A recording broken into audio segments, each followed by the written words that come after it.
تخيل تصحى الصبح، تفتح الشباك، تبص على البحر، تلاقيه اختفى. مش اتراجع، لا اختفى. لا مية، لا أمواج، لا صوت. مجرد أرض ناشفة متشققة، مكان ما كانت المياه بتتحرك وتتنفس. تفتكر ده معناه إيه؟ عارف إن المحيطات بتغطي أكتر من 70% من سطح الكوكب؟ يعني إحنا فعلياً عايشين على كوكب مائي، مش أرضي. والمية دي مش مجرد منظر حلو أو مكان بنروح نصيف فيه. المية دي هي العمود الفقري للحياة نفسها. لكن السؤال المجنون بقى، إيه اللي ممكن يحصل لو فجأة المحيطات كلها اتبخرت؟ مش بكلمك عن بحر جاف أو نهر نقص، لا، بكلمك عن اختفاء كامل لمياه البحر والمحيطات من على وش الأرض في لحظة واحدة. لو ده حصل، انت متخيل احنا ممكن نعيش ازاي؟ هنتنفس، ناكل، نشرب، نزرع، والأهم، الكوكب هيستحمل ولا هينهار؟ الرحلة اللي جاية دي هتكون مختلفة.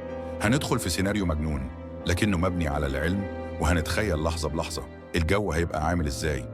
المطر هيختفي ولا لا؟ ايه مصير الحيوانات والناس؟ وازاي شكل العالم كله هيتغير بعد كارثة زي دي؟ شد حزامك، لانك هتكتشف ان البحر مش بس مية، ده سر وجودك من غير ما تحس. انت مستعد تتنفس هوا حرارته 70 درجة وسحاب ما فيهوش نقطة مية؟ المحيطات بتمتص حرارة الشمس وتحافظ على درجة حرارة الأرض معتدلة. من غيرها درجات الحرارة هتبقى متطرفة، حر قاتل بالنهار، تجمد مرعب بالليل. مفيش تبخر، شبر مفيش سحاب، شمر مفيش مطر. الجفاف هيبدأ يضرب في كل مكان. بتحب ريحة المطر؟ انساه، لأن المطر مش هينزل تاني أبدا. المطر بيجي من تبخر مية المحيطات. مفيش بحر، لا مفيش بخار، لا مفيش سحب، لا مفيش مطر. الأنهار هتنشف، الأراضي الزراعية هتموت، الدول اللي بتعتمد على الأمطار هتتحول لصحراء. شايف الأكل اللي على ترابيزتك؟ ده هيبقى ذكرى من الماضي. من غير مطر ولا أنهار، مفيش ري، مفيش زراعة، مفيش خضار، مفيش فاكهة. المواشي نفسها مش هتلاقي تاكل، المجاعات هتبدأ تنتشر في كل العالم. تعرف إن أول كائن حي على الأرض كان في البحر؟ دلوقتي مات، هو وكل اللي زيه. 90% من الكائنات البحرية هتنقرض فوراً. الشعاب المرجانية، الحيتان، الأسماك، الكائنات الدقيقة. اختلال كامل في السلسلة الغذائية، اختفاء كائنات بتنتج أكسجين.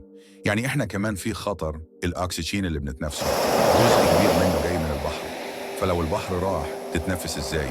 العوالق النباتية فيتوبلانكتون بتنتج حوالي 50% من الأكسجين، من غيرها نسبة الأكسجين هتقل، صعوبة في التنفس، أمراض، موت بطيء. تخيل اسكندرية، ميامي، طوكيو من غير بحر.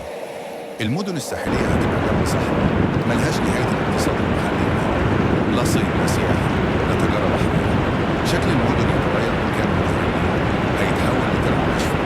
العالم بيتنقل عن طريق البحر، بس لو البحر اختفى كله يقف. ما مين في المئة من التجارة العالمية بتيجي عن طريق البحر من غيره. الأسعار هتولع، منتجات مش هتوصل، اقتصاد العالم ينهار، الدول الجزرية هتختفي حرفيا من الخريطة. أرض لونها بني مشققة يطلع منها بخار. ده مش كوكب تاني، ده الأرض من غير مية.